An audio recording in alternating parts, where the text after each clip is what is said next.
Pete Maverick Mitchell is back, and this time he's teaching Navy fighter weapons school.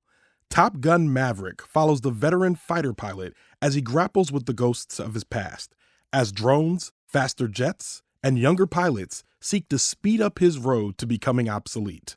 I'm Ronald Young Jr., and I'm leaving the theater.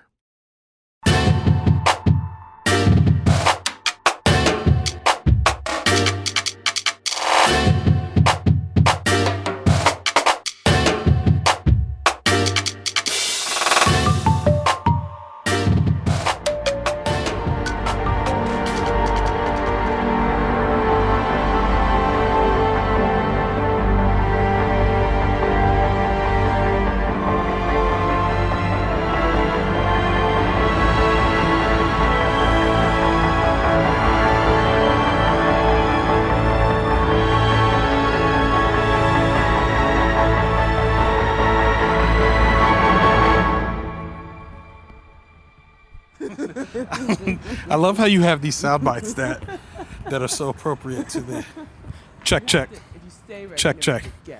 It's true. All right. This is Ronald. I'm leaving the theater after seeing Top Gun Maverick. I am here with Nicole Hill. Yes, it is Nicole and I once again. I think you matched for the most times co-hosted the show. You might have just edged out Curtis, who was my other. Take that, Curtis.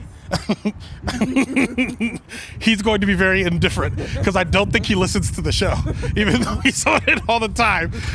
So yeah, okay. Top Gun Maverick, written by Ehren Kruger. Oh, train going by. Gotta wait for the train.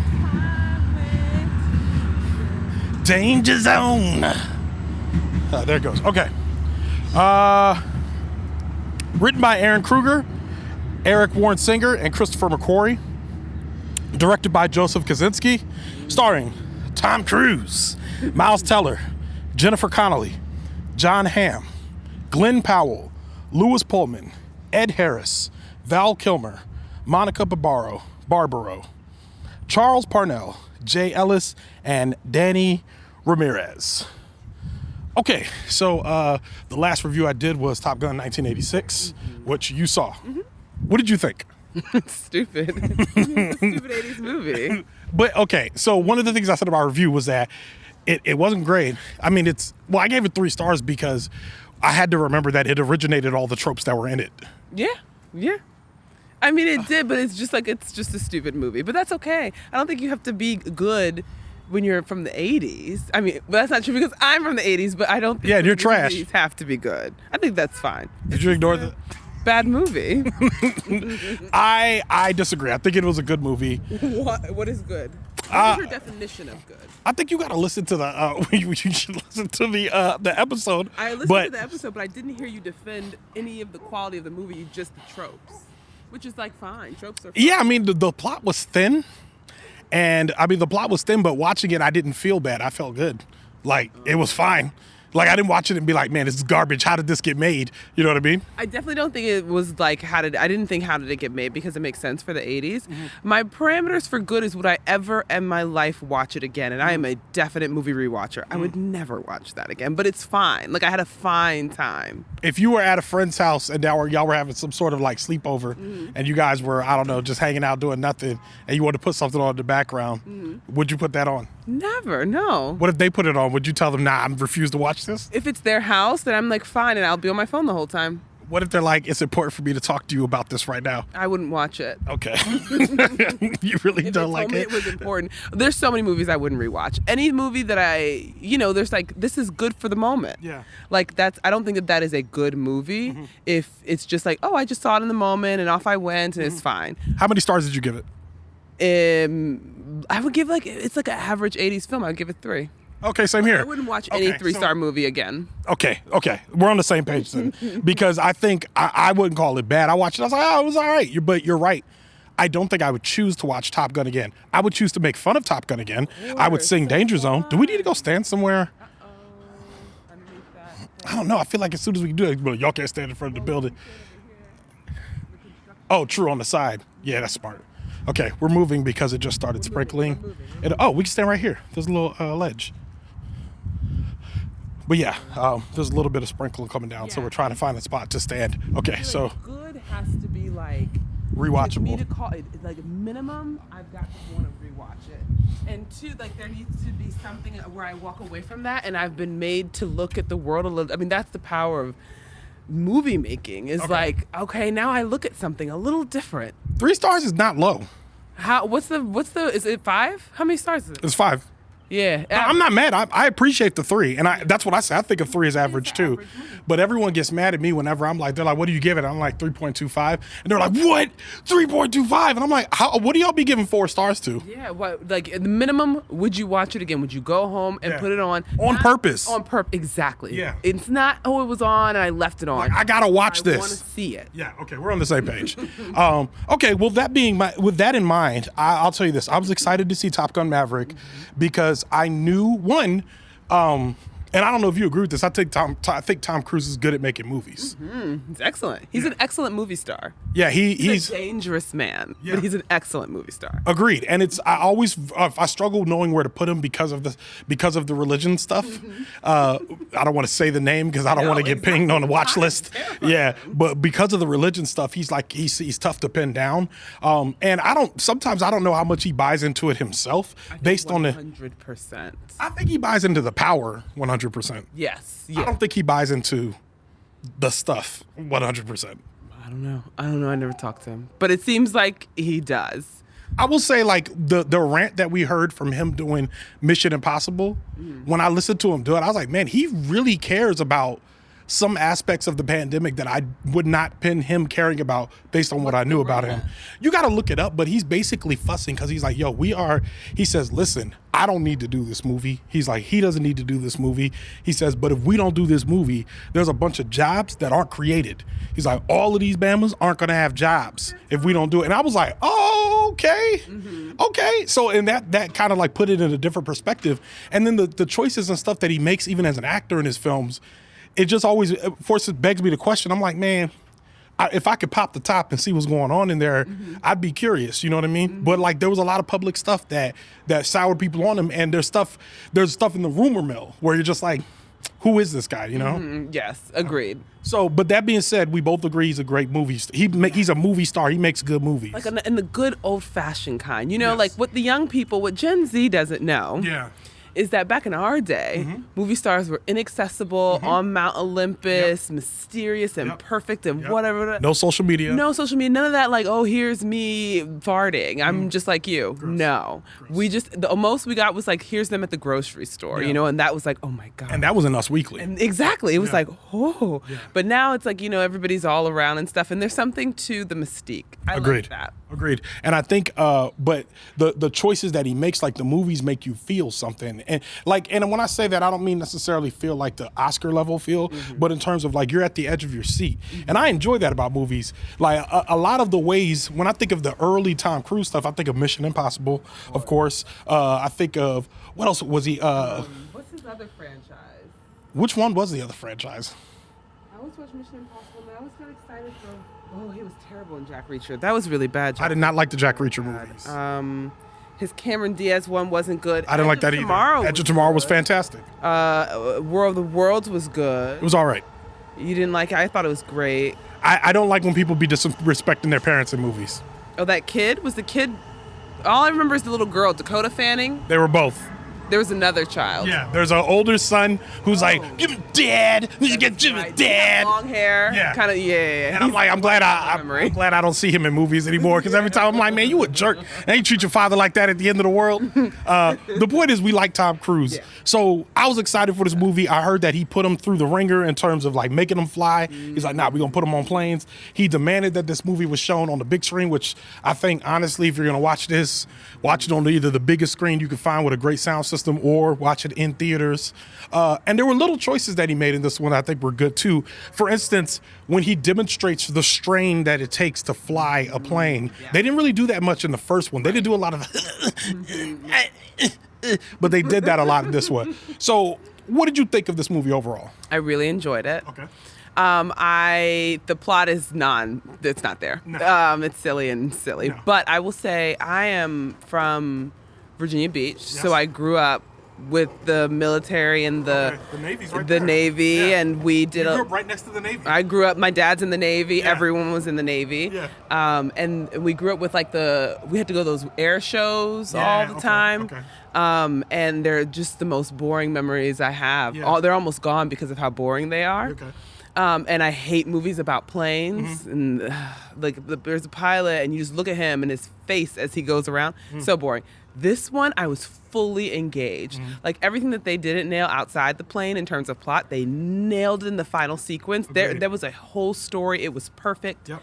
Anytime they were out of the plane, it was like, get back in there. Yeah. But whenever they were in the plane, Yeah. it was like, Howard Hughes was like so into this. His whole dream, he made Hell's Angels, and it turned all this stuff around in filmmaking.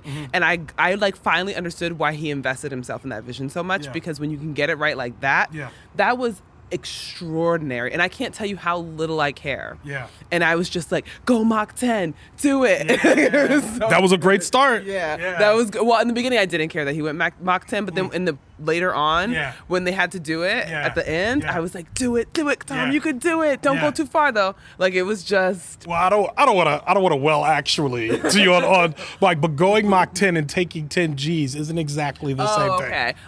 That's a demonstration of how I don't care. We ran into there is my lack of caring. I understand. But the number 10 is what I latched on. And I'm not gonna lie. I'm pretty sure that was done by design. Yes, exactly. And a lot of it. I mean, a lot of the setup. This movie sets up well. First of all, if you liked Top Gun, if anyone who's listening to this who's like, I love Top Gun, I watched it with my dad. Oh my God, you are going to love this movie. You should take your dad to see it. If they're still around, you should take your parent to see it. Take your kids to see it.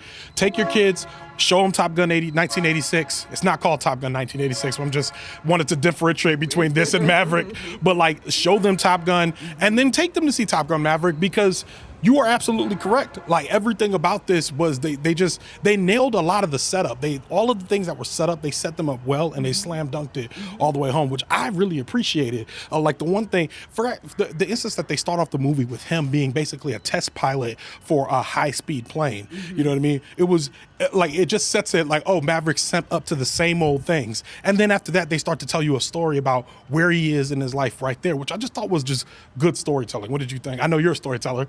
So what did you think?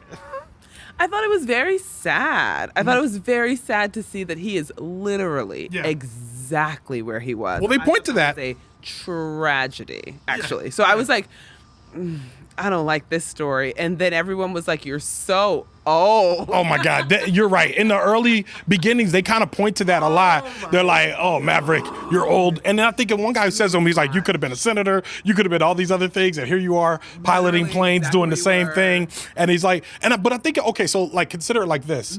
If we think, let's assume that they're great storytellers.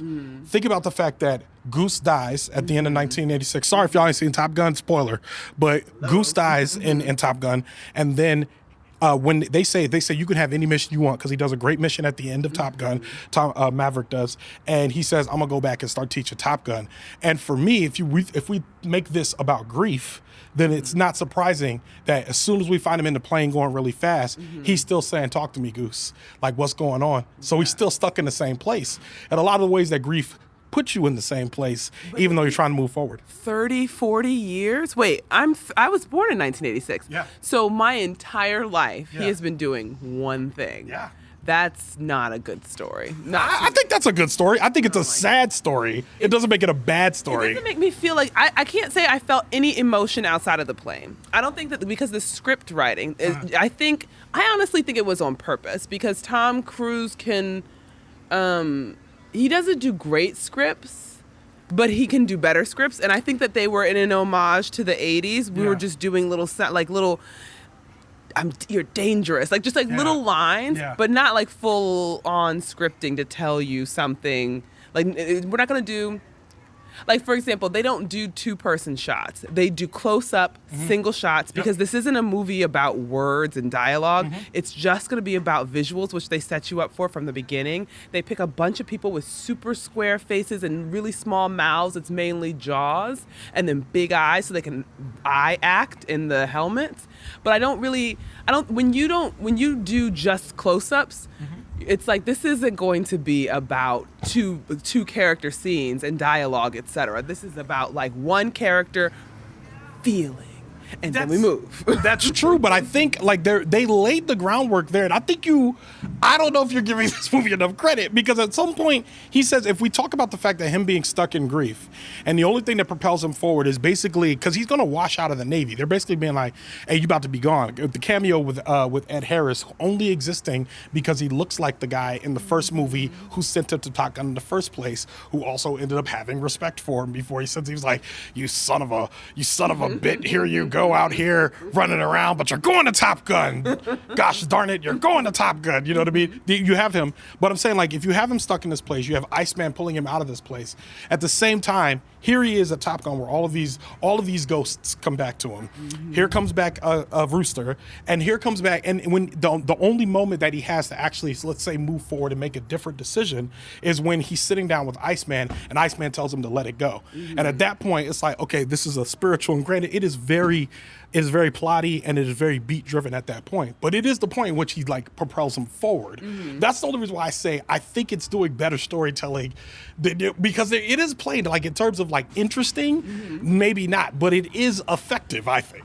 I think it is a smart way to move from 1986 to 2022. Agreed. What I mean smart, I mean like functional, like easy. Yes. Where it's like, you know what? Let's just have nothing have happened since 1986. I don't want to write a whole backstory. Just have him exactly where he was when the credits ran, and then let's start there. Yeah. In terms of, that's why I mean, like, if you want to do something easy, then you do that, and that was great, and that's fine. Because we've seen it bad in the plane. But we've seen it bad when we've seen them, and I agree with that. But I feel like we've seen it bad when we've seen other movies where they updated and they've been like, all right. In the meantime, when you haven't seen so-and-so, and I can't, none are jumping to mind, but we've seen the updated movie where they've been like, all right, and then, for instance, Jurassic Park. Okay. Jurassic Park, the next time we see Sam Neill again, Dr. Grant, when we see him in Jurassic Park 3, there's no indication that him and Ellie didn't get married or any of that, except for the fact that he calls her and they're just friends and she has a whole family and all that, and I was like, hey dog, what happened to that relationship? You were ready to fight Dr. Ian Malcolm over this, and like we not gonna talk about all that in between, but they still do. Well, before you go, I'm saying that, but they still do the same thing that Maverick does, which is instead of freezing everything and just being like, we're gonna pick up where we left off, they're like, hey, stuff happened, but anyway, we're gonna start right back from the same point anyway. So like it's almost like they're just waving their arms and going through the motions, but not actually advancing the plot in any significant way that makes it helpful, is what I'm saying. So I'm like, I prefer the freeze method. I guess that's what I'm saying. Yeah, I don't. I don't think Jurassic Park 3 was a great movie. Oh, I don't think so either. That's exactly what I'm saying, though. That's what I'm saying. Great movies choose this plot, this point, because it's just like it's just functional. Yeah. They're like, listen, we don't care about the story. It doesn't matter what happened. They didn't freeze it.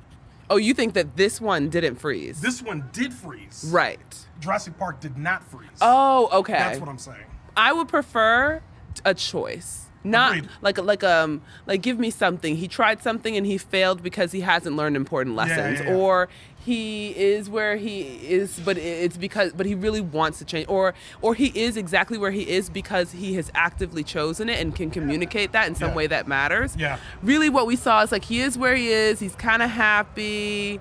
It's fine. Yeah. Like he's just kind of like bopping around through life. Yeah. That is fine. Yeah.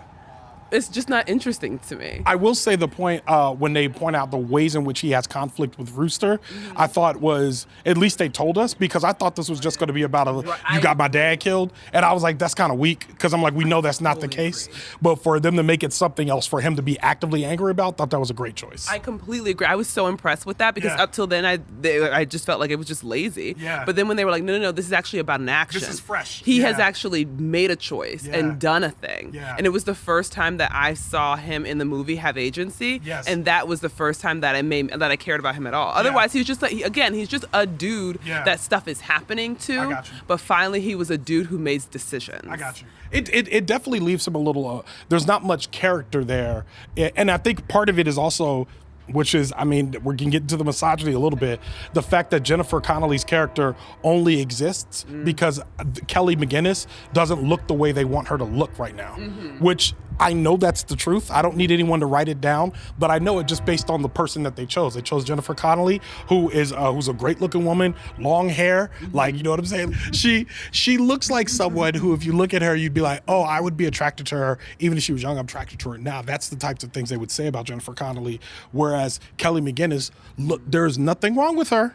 She looks exactly how she should look at her age, this is not a commentary on how people should or shouldn't look, but it is a commentary on the choices that Hollywood makes based on your looks, because her entire character was not thick enough to exist in this movie if she's not his old flame. Right. I mean, it's true. But he needed, because he doesn't really have any interiority, his literally only interior thought is, in 1986, I got Goose killed and I feel exactly the same. Yeah. He needs to be able to express that in a way that we would care about. Yeah. So you just need like some woman. Yeah. And so I don't even think you could have an older woman, to be honest, because I was thinking about that of like, okay, well, Kelly. Well, she is an older woman. She is, exactly. Yeah. But I don't think you could have a Kelly McGinnis age woman. They're the same age, I think. Are they? I think that's Jennifer the thing. Connelly's in her 50s?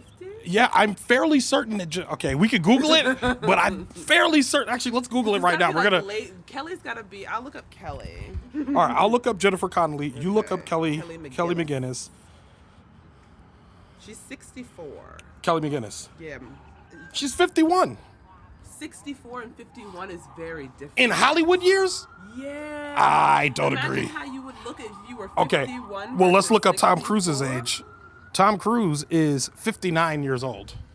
And she's 64. Yeah, so I'm like, I don't think it's just about, because I'm like, if you look at 64-year-old women in Hollywood, like, look at freaking, I mean, Ellen Barkin is in her 60s. She doesn't look like Kelly McGinnis. No, but like, that's what I'm saying. I feel like the idea of them choosing a 51-year-old woman that is Jennifer Connelly, that's just like, oh, look, she is older, even though she's 8 years his junior, as opposed to Kelly McGinnis, who is still alive. Are we saying her name right? McGillis. I'm sorry. It's Kelly McGillis. She's not an actor anymore. That's true. But she also said she wasn't even invited to be back in it. And so, okay, and I'll give you further information. Meg Ryan. I know, where's she? She's dead, apparently. That's the thing. She said nobody ever asked her. I mean, you don't need women in this movie. You don't, but if you're going to put them in there. You really only need them to draw out emotion. This is like, I feel very much like this is an 80s movie. I don't think the script is important. Yeah, I think that they intentionally did some things to pay homage to the original. Yeah. And that is why I'm like, okay, this is like, that's why I don't find the script to be good. I don't find the story to be strong, but it wasn't in the 80s. And I feel like if they came back with a really strong story with empowered women, with like all that stuff, it's like they made it for us, but they didn't make it for us. Well, that's why they bring back old girl. The woman pilot. They brought her back or didn't bring her back? Well, that's why they bring her in. Oh, yeah. Because it's like that's like, okay, millennials, but this is for our parents. Yeah. And they're like, remember how it used to be? Yeah. And I think that they just did that. So it's like our parents, I don't think that when my parents went to go see Top Gun, they were like, this is a really thin plot. This dialogue is horrible. This is like whatever. But it just felt good. Like it reminds you of a moment, you know? And I feel like very much they've been trying to, all the ads, the campaign, it's been about building this up to a moment. Yeah. And it did feel like a moment going to see it. I don't think it is good, but I can appreciate what they're doing. I think the role of women is ridiculous and thin. I don't think that Kelly should or would have come back. And I think if you would have seen a 64-year-old woman who looks like a 64-year-old woman, and her job is to be like, what happened with Rooster? Oh, to be like, hey, old guy, what happened with your specific students at school? Oh, they told you can't do it. You know what you should do? You should do it. Like, I feel like a 64-year-old woman would be like, what are you even doing? Why are you not moving on in your life? I have serious questions about your decision making. Yeah. She was kind of like, I'm a Maverick girl. You're a Maverick boy. They gave her a light backstory, but like, well, at one point you broke her heart. So I'm like, for me to put those threads in there enough was to say, because to me it still feels like they wrote this part for the ghost of Kelly McGillis, and then instead they just swapped somebody out. That's what it felt like to me. Well, the house was exactly the same. You pointed it out. It was the same house. Yeah. Any of the circumstances that applied to Kelly McGillis, like her having a child and him breaking her heart first, were things that could have happened to Kelly McGillis. The only thing that would have made it more is if that child would have been his and he would have had a fraught relationship with the child at some point. You know what I mean? So I feel like, to me, it felt a bit like plug and play. And that's not to dispute anything you said. It's actually to reinforce it, to say that the use of women in this movie felt like if you're not going to do it, then just don't. But I think they did what they thought was the best job that they could. And I still think that there's a place where Meg Ryan exists. He has a talk with her, and she's the one that tells him, you need to move on, all that stuff. And granted, I'm glad it was Val Kilmer. Bless his heart. Like, that was so tough, like, to watch, you know. But documentary is crushing. Yeah. It's good. You should watch it if you want to know more about Val Kilmer. I think it's called Val. But you should watch it if you want to know about Val Kilmer and the choices that they made with him in this movie. It was very good to see him. It did make me sad, and it did make me sad. But not in a way that, more of in a way is like, you know, the way that you feel sad to see all of your people like transition, move on, or not be what they were. You know, like the same way. Yeah. So, but yeah, okay. So let's get to it. Like, what did you? Wait. One last thing about Kelly Sure. McGillis. This is what I thought about Jennifer Connelly. She was very much meant to be in a way that Kelly wasn't. Kelly was more of a rule follower who was like, I'll break the rules because I love you. Yeah. And this girl was like, they just made her a lady maverick. Yeah. And so she's like, oh, look, when you come in, I say something crazy to you. Yeah. You pay for everybody. Yeah. And then like, oh, look at me.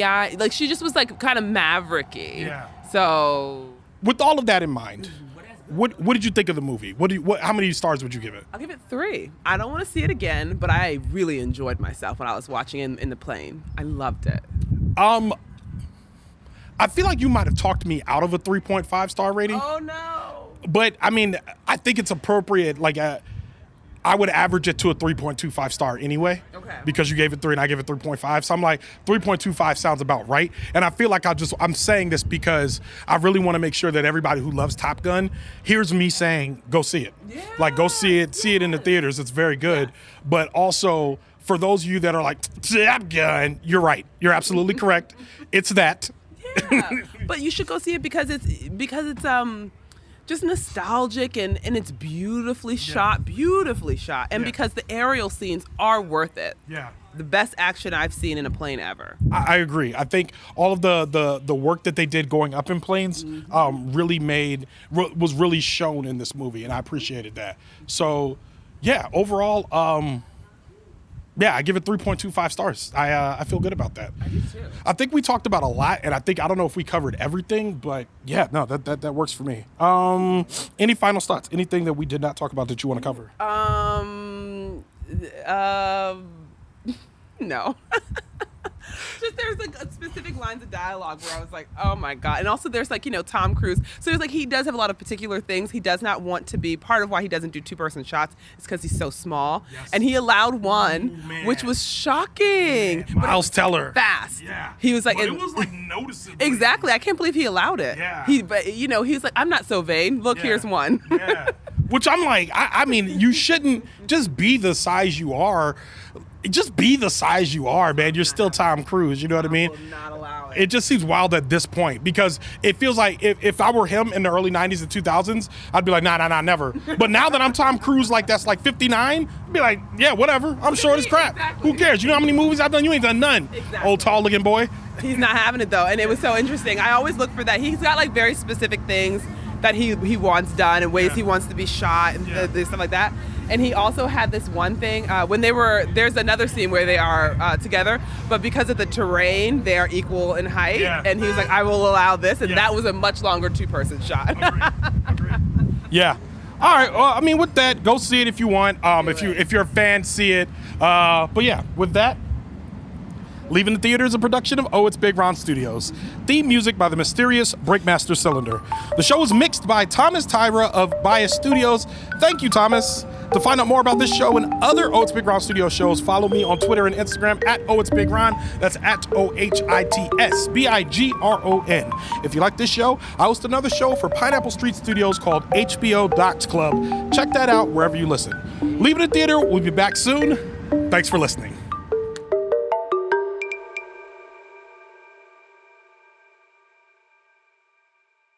Wow, that kind of shook me.